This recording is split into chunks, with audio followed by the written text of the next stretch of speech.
रोज़मर्रा ज़िंदगी की ना ऐसी बहुत सारी छोटी-छोटी प्रॉब्लम्स होती हैं जिन्हें डेली बेसिस पे हमें फ़ेस करना पड़ता है।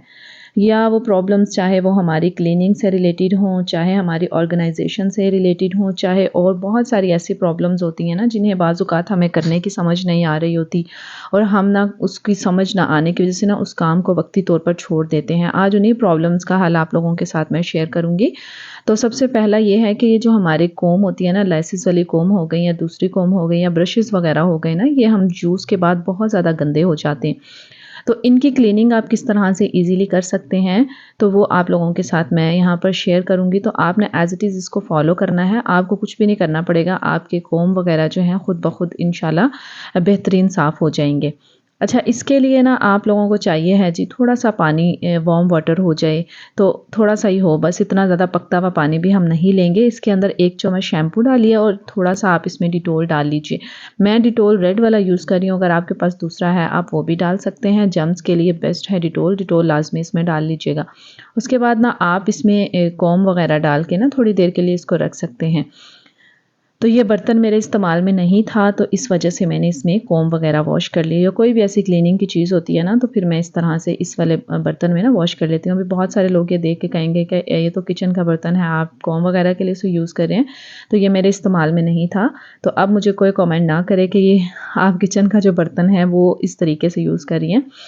तो बस यहाँ पर ना उसके बाद बस इस तरह से ना आप हल्का-हल्का सा ब्रश मारें। वैसे तो ये खुद ही साफ़ हो जाते हैं, लेकिन फिर भी जो इसके बिल्कुल अंदर वाली साइड पे जो कचरा वगैरह फँसा हुआ होता है ना, उसको आप टूथब्रश की मदद से ना इस तरह से वॉश कर सकते हैं, क्लीन कर सकते हैं। इसके अंदर से जो गंदगी वगैरह होती है ना, वो ईज़िली इस तरह से रिमूव हो जाएगी।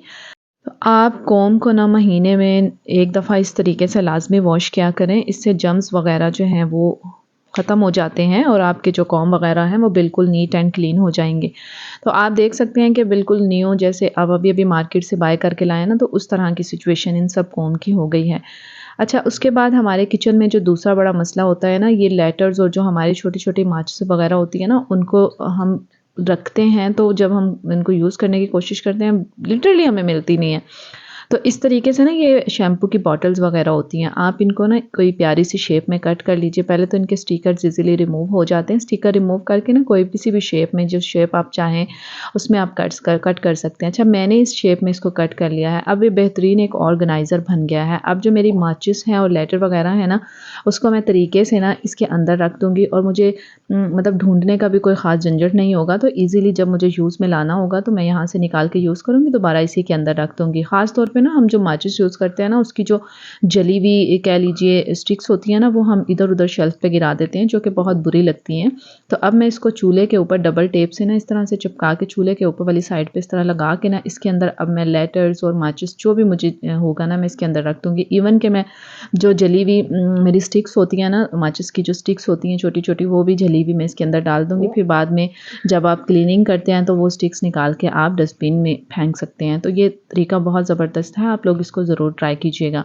उसके बाद ना हर घर में ना इस तरह से दीवार के साथ नीचे वाली साइड पे ना बॉर्डर्स बने हुए होते हैं, तो इसके ऊपर ना कुछ दिन के बाद ना बहुत ज़्यादा गर्द वगैरह पड़ना शुरू हो जाती है, तो बैठ के हमारे लिए काफ़ी मुश्किल होता है इसकी क्लीनिंग करना। उसके लिए आप वाइपर में ना इस तरह से कोई रफ सॉक्स जो आपके इस्तेमाल में ना हो ना, इस तरह से चढ़ा लेंगे, क्योंकि अगर मैं इसके ऊपर कपड़ा चढ़ाऊँगी ना, तो कपड़ा क्या होगा कि कपड़ा बार-बार उतरता चला जाएगा। तो सॉक्स बेस्ट है, वाइपर के ऊपर पूरी वाइपर के जो एंड होता है ना, उसके ऊपर इस तरह से सॉक्स लपेट के ना, तो आप अच्छे से इसकी क्लीनिंग कर सकते हैं।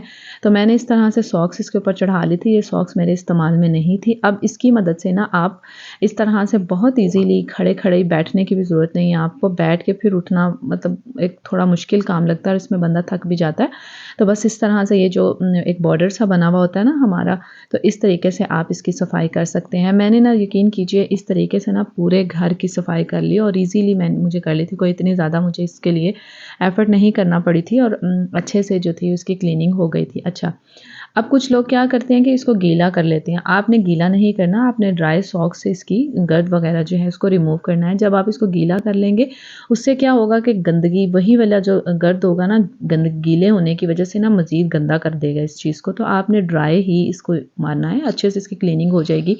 तो इस तरह से मैंने यकीन कीजिए सारे अपने घर के ना जो भी बॉर्डर्स थे ना, मैंने इस तरह से उनकी क्लीनिंग कर ली थी। ये मुझे तरीका बहुत ज़्यादा पसंद आया था।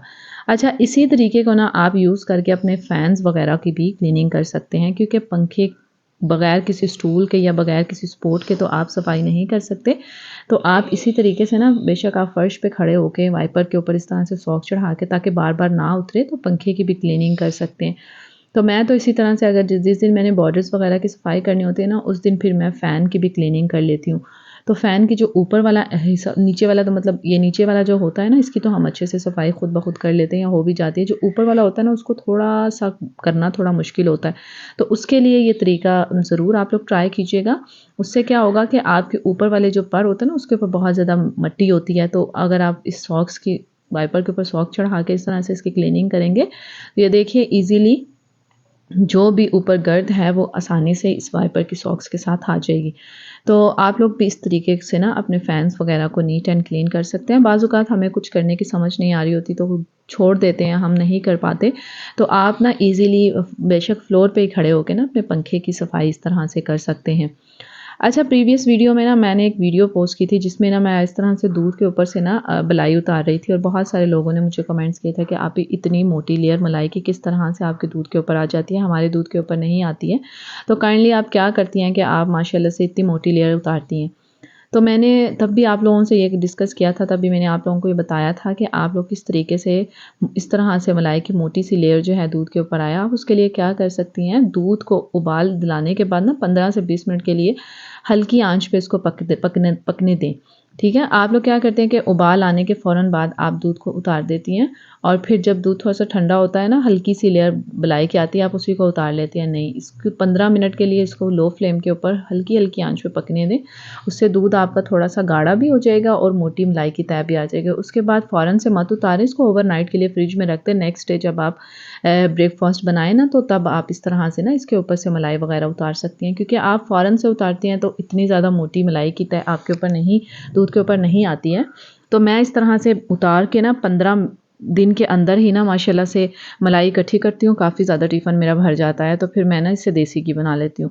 तो अगर आप घर का देसी घी खाना चाहते हैं ना, तो आप इस तरह से दूध को थोड़ा सा करने दें और फिर ओवरनाइट के लिए इसको फ्रिज में रखें। नेक्स्ट डे फिर आप इसके ऊपर से ना ये मलाई जो है किसी टिफ़िन में, किसी डिस्पोजेबल में उतार के फ्रीज़ कर दीजिए 15 दिन के लिए। जितने मतलब आपका बॉल जब भर जाए ना, तो फिर आप इजीली मक्खन बनाइए और मक्खन से देसी घी बनाइए। मेरे ना यूट्यूब चैनल के ऊपर ही मैंने देसी घी से, इस मलाई से देसी घी और मक्खन की तरीका भी बनाने का आप लोगों के साथ शेयर किया हुआ है ब्लेंडर जग में। आप वो जाके देख लीजिएगा, आपके लिए काफ़ी आसानी हो जाएगी। अच्छा, उसके बाद जो हमारा मेन मसला आता है ना, जब हम नाड़ा डालते हैं ना अज़ारबंद के थ्रू, इस तरह से यूज़ करने के बाद ना हमारी अज़ारबंद गुम हो जाती है, या बेशक हमने इसकी स्पेसिफ़िक प्लेस भी बनाई भी हो, लेकिन फिर भी ना मोस्ट ऑफ़ द टाइम जब कहीं जाने का फ़ौरन से प्लान होता है ना, तो ये अज़ारबंद हमें नहीं मिलते हैं। 1 या 2 तो हर घर में होते हैं, लेकिन अगर 1 या 2 से ज़्यादा अज़ारबंद हो ना, तो चलो कहीं न कहीं से तो मिल ही जाता है। तो ये जैसे इस तरह के ना ब्रशेज़ होते हैं ना, ये टूथब्रश हो गए, तो इस चीज़ जो नीचे वाले एंड में इसका सुराख होता है ना, उसको आप एज़ अज़ारबंद यूज़ कर सकते हैं। तो ऊपर वाले जो है ना, इसका एंड रिमूव करके ना, जो नीचे वाला है ना, जो सुराख वाला हिस्सा है, उसके अंदर कोई भी डोरी इस तरह से डाल दीजिए, नॉट लगा दीजिए। अब ये एक आपके पास ज़बरदस्त अज़ारबंद बन गया है। तो आप ना बेकार चीज़ों को भी कभी-कभी इस्तेमाल में लाके ना बहुत अच्छे काम ले सकते हैं। तो मैं आप लोगों के साथ हमेशा वही तरीके शेयर करती हूँ जो डेली बेसिस पे आपकी लाइफ ईज़ी करें। बस जी, होप सो आप लोगों को वीडियो अच्छी लगे तो लाइक, शेयर एंड सब्सक्राइब कर दीजिएगा। अपना बहुत सारा ख़्याल रखिएगा, दुआ में याद रखिएगा। अल्लाह हाफ़िज़।